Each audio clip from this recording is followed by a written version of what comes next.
Pembacaan Alkitab 1 tahun, hari ke-290. Injil Matius pasal 22 sampai 24.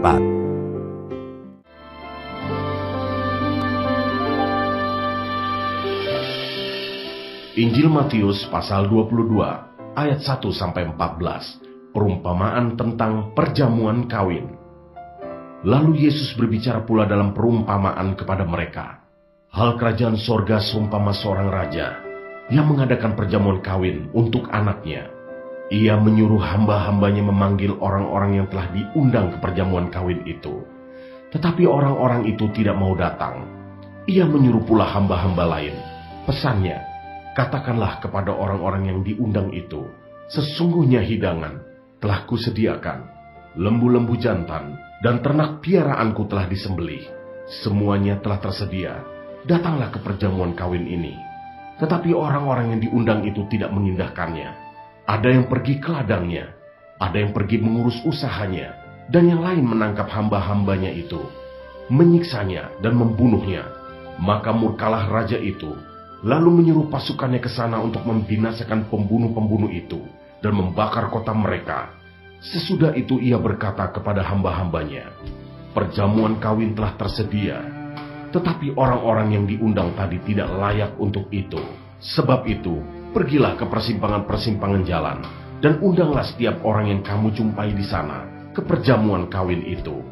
Maka pergilah hamba-hamba itu, dan mereka mengumpulkan semua orang yang dijumpainya di jalan-jalan, orang-orang jahat dan orang-orang baik, sehingga penuhlah ruangan perjamuan kawin itu dengan tamu. Ketika raja itu masuk untuk bertemu dengan tamu-tamu itu, ia melihat seorang yang tidak berpakaian pesta. Ia berkata kepadanya, "Hai saudara, bagaimana engkau masuk kemari dengan tidak mengenakan pakaian pesta?" Tetapi orang itu diam saja. Lalu kata raja itu kepada hamba-hambanya, "Ikatlah kaki dan tangannya, dan campakkanlah orang itu ke dalam kegelapan yang paling gelap. Di sanalah akan terdapat ratap dan kertak gigi. Sebab banyak yang dipanggil, tetapi sedikit yang dipilih."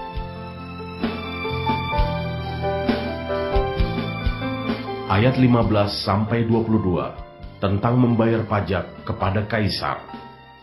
Kemudian pergilah orang-orang Farisi. Mereka berunding bagaimana mereka dapat menjerat Yesus dengan suatu pertanyaan.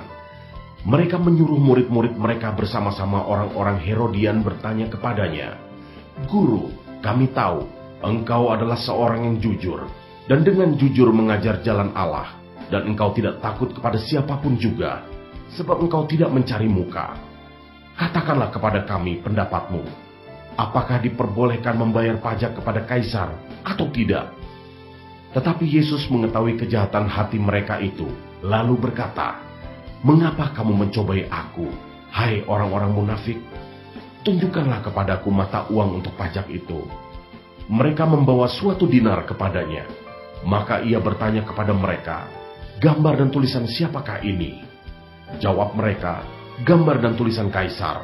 Lalu kata Yesus kepada mereka, "Berikanlah kepada kaisar apa yang wajib kamu berikan kepada kaisar, dan kepada Allah apa yang wajib kamu berikan kepada Allah." Mendengar itu heranlah mereka, dan meninggalkan Yesus lalu pergi.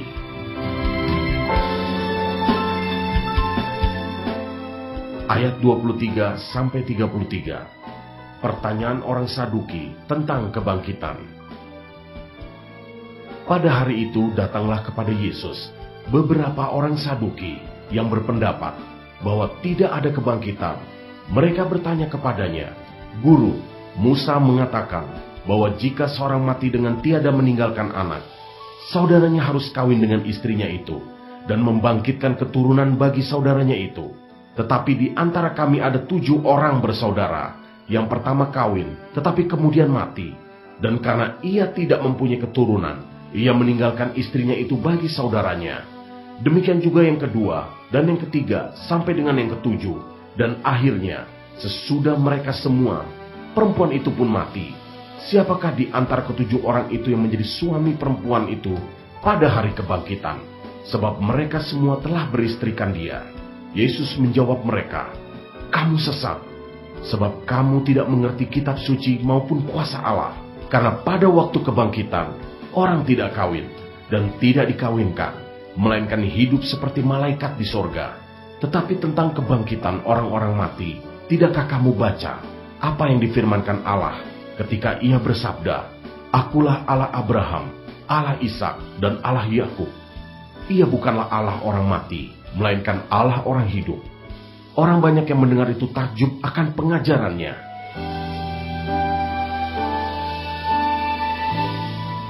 Ayat 34-40, hukum yang terutama.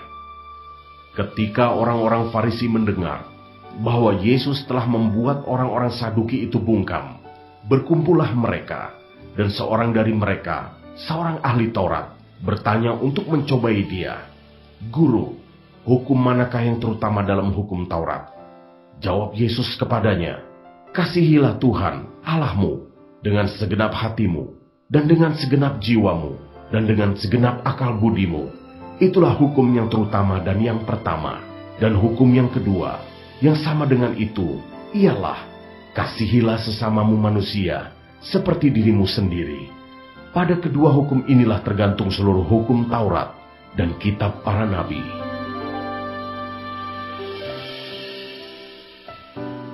Ayat 41-46, hubungan antara Yesus dan Daud.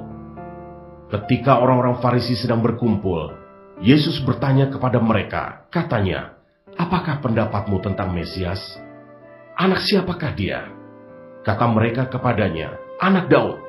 Katanya kepada mereka, "Jika demikian, bagaimanakah Daud oleh pimpinan roh dapat menyebut dia tuannya ketika ia berkata, 'Tuhan telah berfirman kepada Tuanku, duduklah di sebelah kananku, sampai musuh-musuhmu kutaruh di bawah kakimu.'" Jadi jika Daud menyebut dia tuannya, bagaimana mungkin ia anaknya pula? Tidak ada seorang pun yang dapat menjawabnya, dan sejak hari itu, tidak ada seorang pun juga yang berani menanyakan sesuatu kepadanya.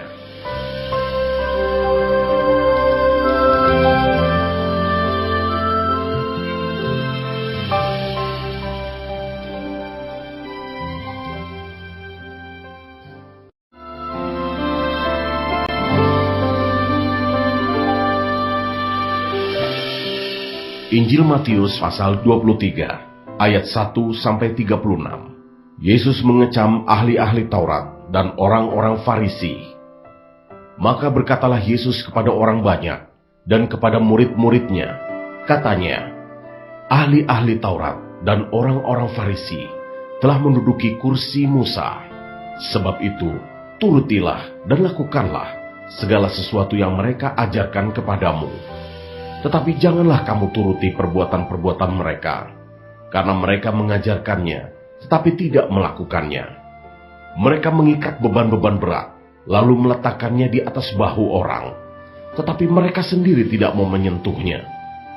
Semua pekerjaan yang mereka lakukan hanya dimaksud supaya dilihat orang. Mereka memakai tali sembahyang yang lebar dan jumbai yang panjang. Mereka suka duduk di tempat terhormat dalam perjamuan dan di tempat terdepan di rumah ibadat. Mereka suka menerima penghormatan di pasar dan suka dipanggil rabi. Tetapi kamu, janganlah kamu disebut rabi, karena hanya satu rabimu, dan kamu semua adalah saudara. Dan janganlah kamu menyebut siapapun bapa di bumi ini, karena hanya satu bapakmu, yaitu Dia yang di sorga. Janganlah pula kamu disebut pemimpin, karena hanya satu pemimpinmu, yaitu Mesias. Barang siapa terbesar di antara kamu, hendaklah ia menjadi pelayanmu. Dan barang siapa meninggikan diri, ia akan direndahkan. Dan barang siapa merendahkan diri, ia akan ditinggikan. Celakalah kamu, hai ahli-ahli Taurat, dan orang-orang Farisi, hai kamu orang-orang munafik, karena kamu menutup pintu-pintu kerajaan sorga di depan orang, sebab kamu sendiri tidak masuk, dan kamu merintangi mereka yang berusaha untuk masuk. Celakalah kamu, hai ahli-ahli Taurat dan orang-orang Farisi, hai kamu orang-orang munafik, sebab kamu menelan rumah janda-janda, sedang kamu mengelabuhi mata orang dengan doa yang panjang-panjang. Sebab itu, kamu pasti akan menerima hukuman yang lebih berat. Celakalah kamu, hai ahli-ahli Taurat, dan orang-orang Farisi, hai kamu orang-orang munafik, sebab kamu mengarungi lautan dan menjelajah daratan untuk mentobatkan satu orang saja menjadi penganut agamamu. Dan sesudah ia bertobat, kamu menjadikan dia orang neraka yang 2 kali lebih jahat daripada kamu sendiri. Celakalah kamu, hai pemimpin-pemimpin buta, yang berkata, bersumpah demi bait suci, sumpah itu tidak sah. Tetapi bersumpah demi emas bait suci, sumpah itu mengikat. Hai kamu orang-orang bodoh dan orang-orang buta, apakah yang lebih penting, emas atau bait suci yang menguduskan emas itu? Bersumpah demi mezbah, sumpah itu tidak sah. Tetapi bersumpah demi persembahan yang ada di atasnya, sumpah itu mengikat. Hai kamu orang-orang buta, apakah yang lebih penting, persembahan atau mezbah yang menguduskan persembahan itu? Karena itu barang siapa bersumpah demi mezbah, ia bersumpah demi mezbah, dan juga demi segala sesuatu yang terletak di atasnya. Dan barang siapa bersumpah demi bait suci, ia bersumpah demi bait suci, dan juga demi dia yang diam di situ. Dan barang siapa bersumpah demi sorga, ia bersumpah demi tahta Allah, dan juga demi dia yang bersemayam di atasnya. Celakalah kamu, hai ahli-ahli Taurat dan orang-orang Farisi, hai kamu orang-orang munafik, sebab persepuluhan dari selasih, adas manis dan jintan kamu bayar. Tetapi yang terpenting dalam hukum Taurat kamu abaikan, yaitu keadilan dan belas kasihan dan kesetiaan. Yang satu harus dilakukan, dan yang lain jangan diabaikan. Hai kamu pemimpin-pemimpin buta, nyamuk kamu tapiskan dari dalam minumanmu, tetapi unta yang di dalamnya kamu telan. Celakalah kamu, hai ahli-ahli Taurat dan orang-orang Farisi, hai kamu orang-orang munafik, sebab cawan dan pinggan kamu bersihkan sebelah luarnya, tetapi sebelah dalamnya penuh rampasan dan kerakusan. Hai orang Farisi yang buta, bersihkanlah dahulu sebelah dalam cawan itu, maka sebelah luarnya juga akan bersih. Celakalah kamu, hai ahli-ahli Taurat dan orang-orang Farisi, hai kamu orang-orang munafik, sebab kamu sama seperti kuburan yang dilabur putih, yang sebelah luarnya memang bersih tampaknya, tetapi yang sebelah dalamnya penuh tulang belulang dan berbagai jenis kotoran. Demikian jugalah kamu, di sebelah luar kamu tampaknya benar di mata orang, tetapi di sebelah dalam kamu penuh kemunafikan dan kedurjanaan. Celakalah kamu, hai ahli-ahli Taurat dan orang-orang Farisi, hai kamu orang-orang munafik, sebab kamu membangun makam nabi-nabi dan memperindah tugu orang-orang saleh, dan berkata, jika kami hidup di zaman nenek moyang kita, tentulah kami tidak ikut dengan mereka dalam pembunuhan nabi-nabi itu. Tetapi dengan demikian kamu bersaksi terhadap diri kamu sendiri, bahwa kamu adalah keturunan pembunuh nabi-nabi itu. Jadi, penuhilah juga takaran nenek moyangmu. Hai kamu ular-ular, hai kamu keturunan ular beludak, bagaimanakah mungkin kamu dapat meluputkan diri dari hukuman neraka? Sebab itu, lihatlah, aku mengutus kepadamu nabi-nabi, orang-orang bijaksana dan ahli-ahli Taurat. Separuh di antara mereka akan kamu bunuh dan kamu salibkan, yang lain akan kamu sesah di rumah-rumah ibadatmu, dan kamu aniaya dari kota ke kota, supaya kamu menanggung akibat penumpahan darah orang yang tidak bersalah, mulai dari Habel, orang benar itu, sampai kepada Zakaria, anak Berekia, yang kamu bunuh di antara tempat kudus dan mezbah. Aku berkata kepadamu, sesungguhnya semuanya ini akan ditanggung angkatan ini.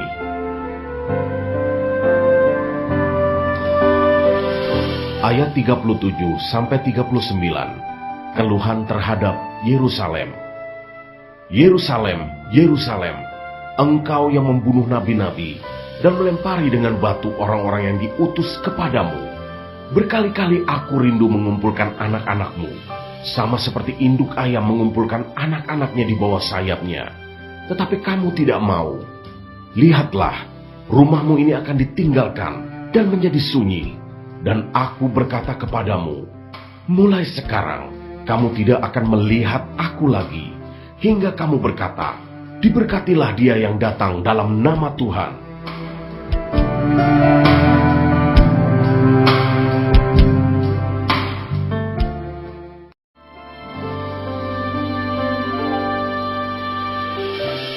Pasal 24-25, khotbah tentang akhir zaman. Injil Matius pasal 24 ayat 1-2. Bait Allah akan diruntuhkan. Sesudah itu Yesus keluar dari bait Allah, lalu pergi. Maka datanglah murid-muridnya dan menunjuk kepada bangunan-bangunan bait Allah. Ia berkata kepada mereka, "Kamu melihat semuanya itu? Aku berkata kepadamu, sesungguhnya tidak satu batu pun di sini akan dibiarkan terletak di atas batu yang lain. Semuanya akan diruntuhkan."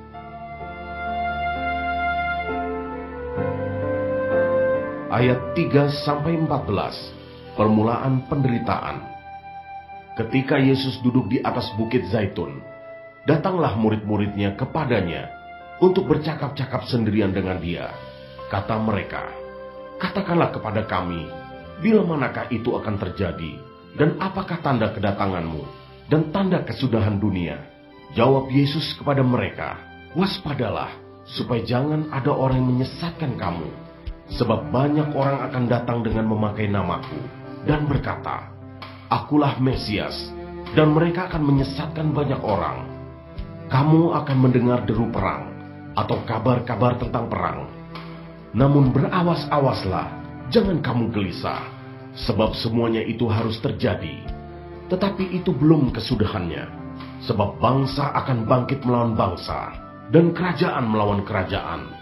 Akan ada kelaparan dan gempa bumi di berbagai tempat. Akan tetapi semuanya itu barulah permulaan penderitaan menjelang zaman baru.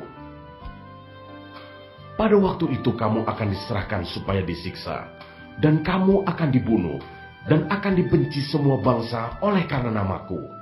Dan banyak orang akan murtad, dan mereka akan saling menyerahkan dan saling membenci. Banyak nabi palsu akan muncul dan menyesatkan banyak orang. Dan karena makin bertambahnya kedurhakaan, maka kasih kebanyakan orang akan menjadi dingin. Tetapi orang yang bertahan sampai pada kesudahannya akan selamat.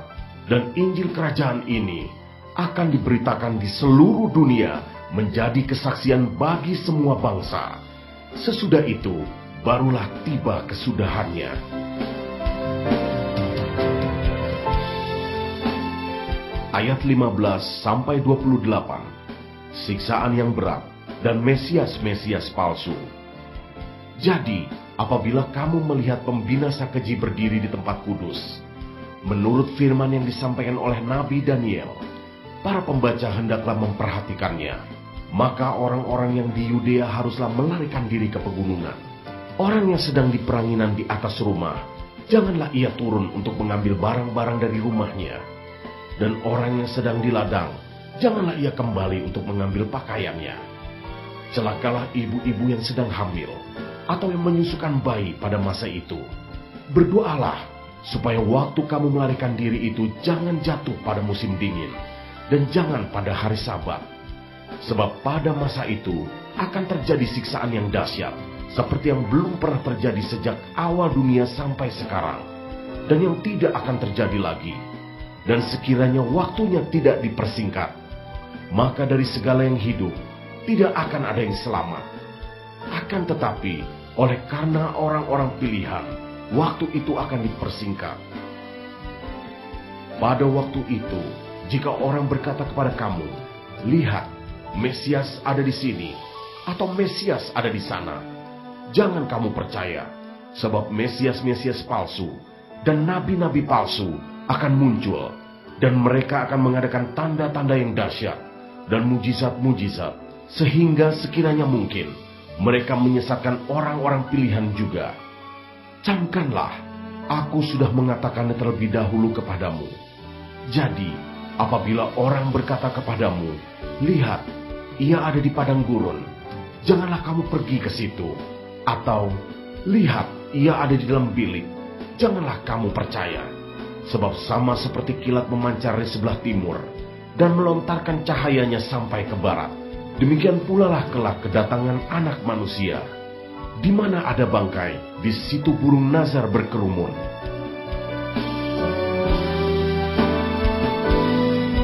Ayat 29-36. Kedatangan Anak Manusia, perumpamaan tentang pohon ara. Segera sesudah siksaan pada masa itu, matahari akan menjadi gelap, dan bulan tidak bercahaya, dan bintang-bintang akan berjatuhan dari langit, dan kuasa-kuasa langit akan goncang. Pada waktu itu akan tampak tanda Anak Manusia di langit, dan semua bangsa di bumi akan meratap, dan mereka akan melihat Anak Manusia itu datang di atas awan-awan di langit, dengan segala kekuasaan dan kemuliaannya. Dan ia akan menyuruh keluar malaikat-malaikatnya dengan meniup sangkakala yang dahsyat bunyinya, dan mereka akan mengumpulkan orang-orang pilihannya dari keempat penjuru bumi, dari ujung langit yang satu ke ujung langit yang lain. Tariklah pelajaran dari perumpamaan tentang pohon ara. Apabila ranting-rantingnya melembut dan mulai bertunas, kamu tahu bahwa musim panas sudah dekat. Demikian juga, jika kamu melihat semuanya ini, ketahuilah bahwa waktunya sudah dekat, sudah diambang pintu. Aku berkata kepadamu, sesungguhnya angkatan ini tidak akan berlalu sebelum semuanya ini terjadi. Langit dan bumi akan berlalu, tetapi perkataanku tidak akan berlalu. Tetapi tentang hari dan saat itu tidak seorang pun yang tahu. Malaikat-malaikat di sorga tidak, dan Anak pun tidak, hanya Bapa sendiri.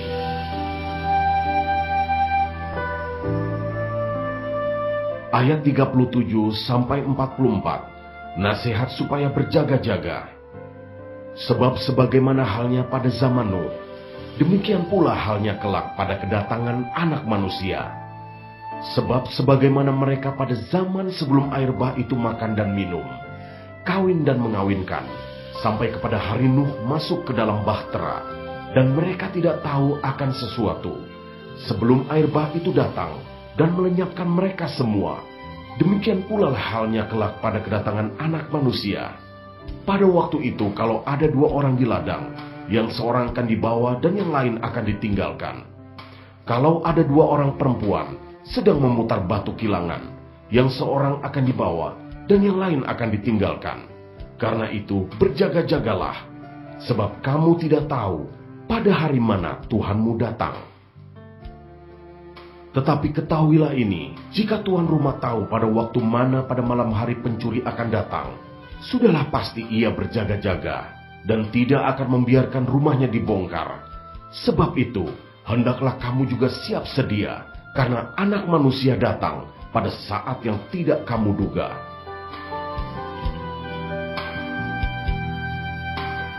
Ayat 45-51. Perumpamaan tentang hamba yang setia dan hamba yang jahat. Siapakah hamba yang setia dan bijaksana, yang diangkat oleh tuannya atas orang-orangnya untuk memberikan mereka makanan pada waktunya? Berbahagialah hamba yang didapati tuannya melakukan tugasnya itu ketika tuannya itu datang.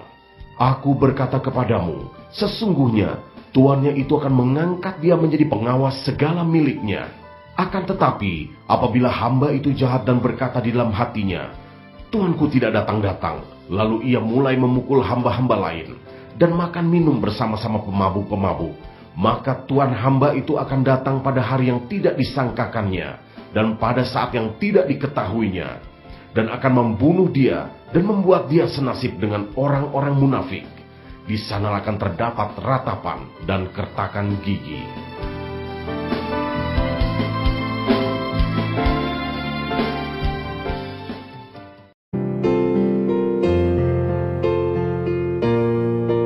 Demikianlah pembacaan Alkitab 1 tahun di hari ke-290. Yang berbahagia ialah mereka yang mendengarkan firman Allah dan yang memeliharanya. Tuhan memberkati. Amin.